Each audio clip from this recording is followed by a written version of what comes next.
Hello ladies and gentlemen of YouTube, time for another Metal Earth kit build, and today I'm putting together the Hubble telescope. This is one of many kits I have sitting around waiting for me to get to them, and I've decided to do this now because a viewer had mentioned that they were getting ready to start this kit and didn't see any videos for it. So I told them I will go ahead and do that one next. So here we go, the Hubble telescope. Let's open this up, see what's inside. The Hubble telescope.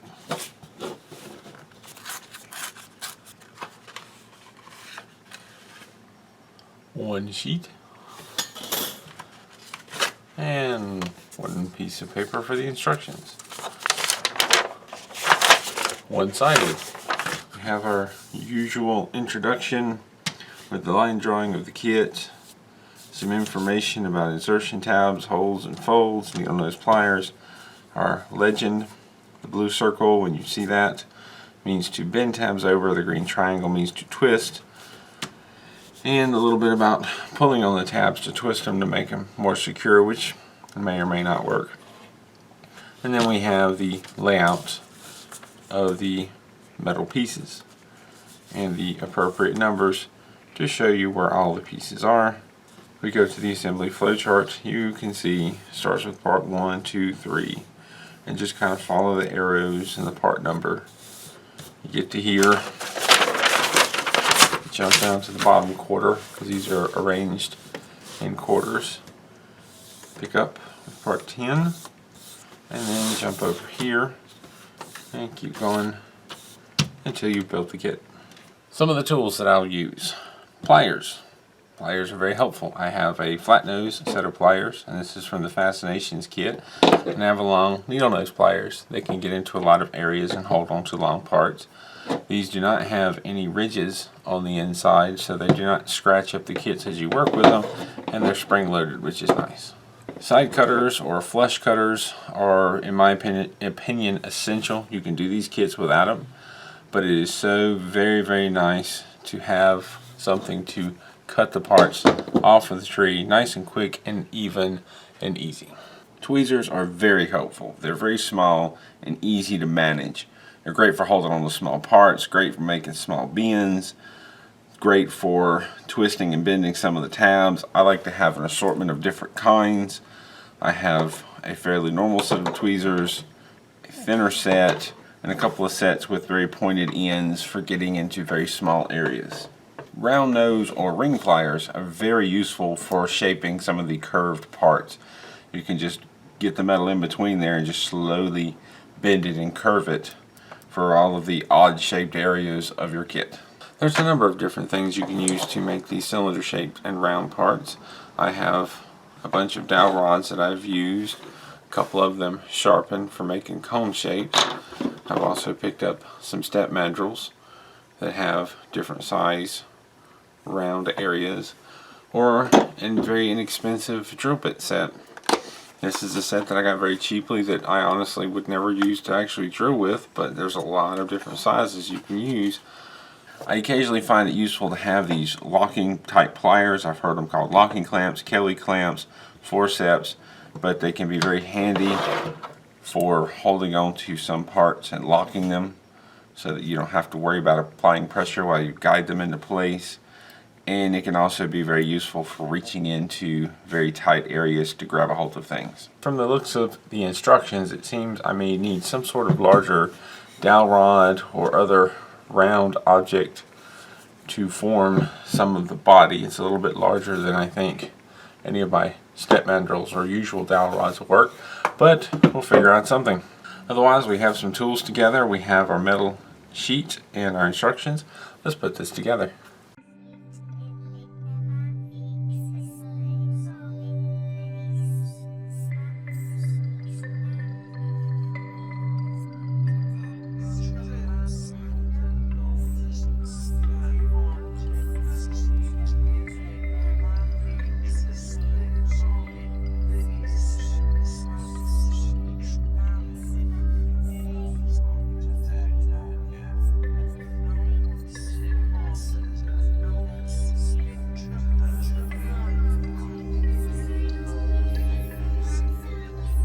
It can take a few tries to find the right size object to curve parts.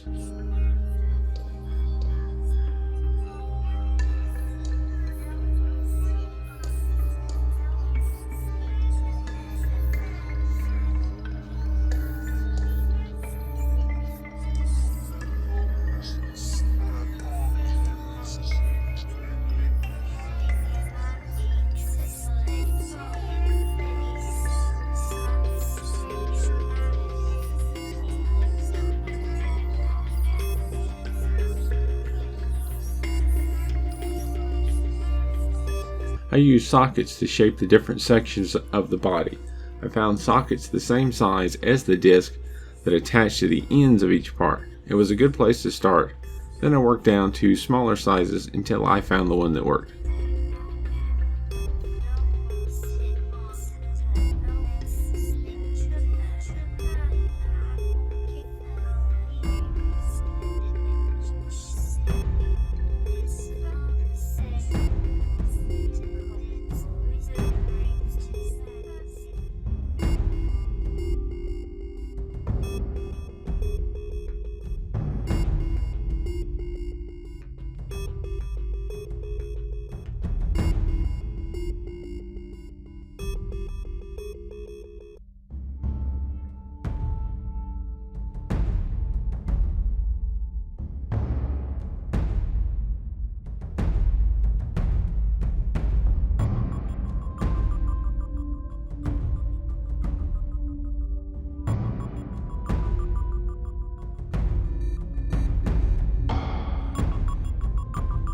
I did my best to line up two parts the way they illustrated them on the instructions.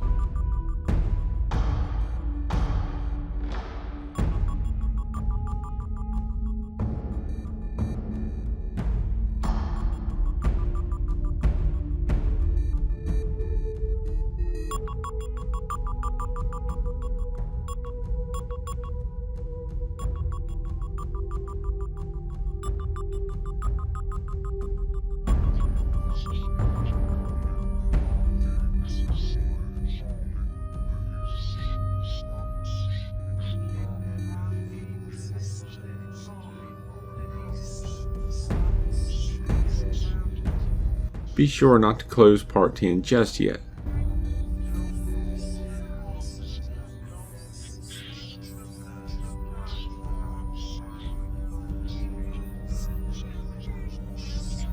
I made sure to note which way part 11 faced, but I did not notice the main body roll over when I sat it down, and I picked it back up upside down. I tried to correct it, but I twisted the tabs pretty good.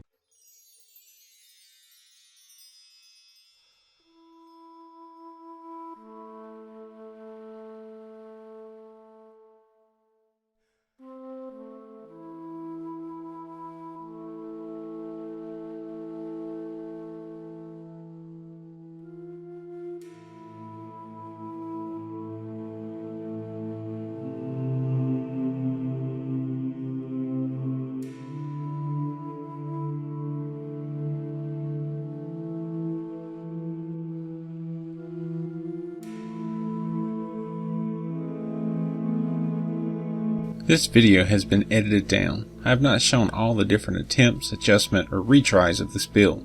I also clip out parts where I am studying the directions, searching for and clipping parts, and some repetitive steps. It may make it look like this kit came together easier than it did, but there is a lot of bending and adjusting of parts to make things fit. Work slowly, be patient, and take your time.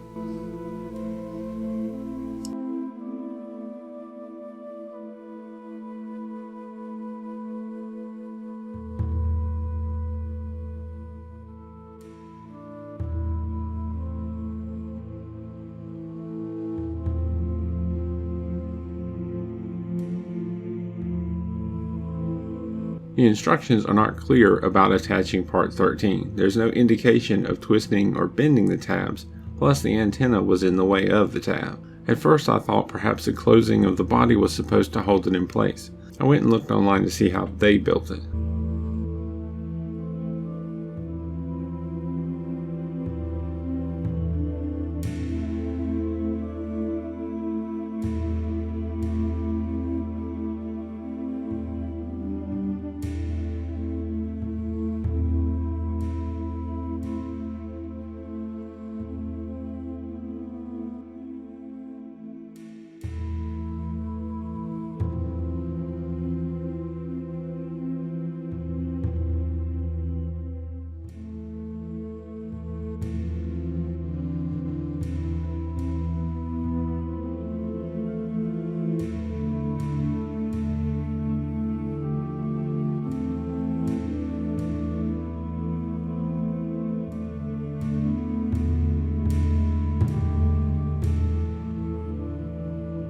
I have built the small Millennium Falcon 3 times now, and these are the absolute best little dishes I have made yet.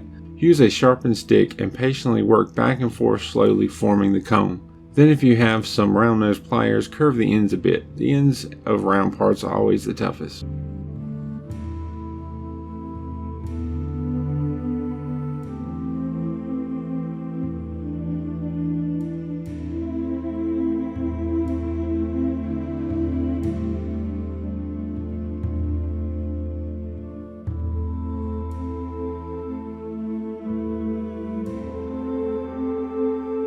Then this happened.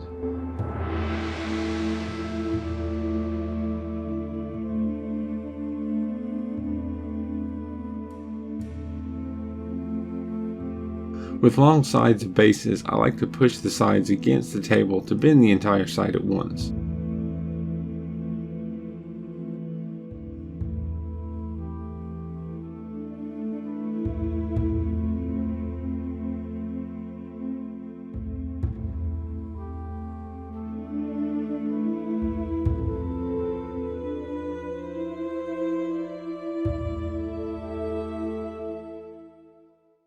The Hubble telescope, all finished.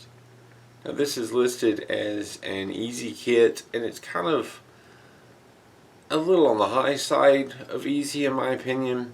This one wasn't too bad, but it was a little bit more complicated than just a simple throw it together and you're done. The fact that they have ratings of easy, moderate, and difficult on the website, I feel like they should break it down just a little more. But I started to do this as a quick build, but I feel like it just needs a little bit more than a quick video could quite contain. And I've also got, you may have noticed in the video, this antenna broke off right at the end. I have quite frankly crammed it into a spot in a gap between two of the pieces, and it's resting against a tab, and it's kind of got it wedged in there, so it probably wouldn't take much to knock it out. So I'm going to put this down. That was very disappointing that broke, and a little bit surprising. I didn't think I'd moved it around that much, but it is a thin piece of metal, and sometimes that's what happens. Pieces break off easier than you'd hope.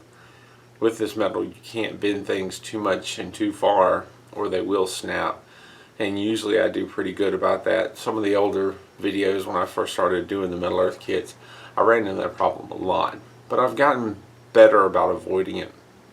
And this one really surprised me, so that's disappointing. I could start over. I'm told, or I hear, that you can contact Metal Earth, and if parts break and possibly get replacements. I can't say that I've done that myself. Stay tuned for more models and more kits. As always, thank you for watching. Any questions or comments, put them down below, and keep on keeping on.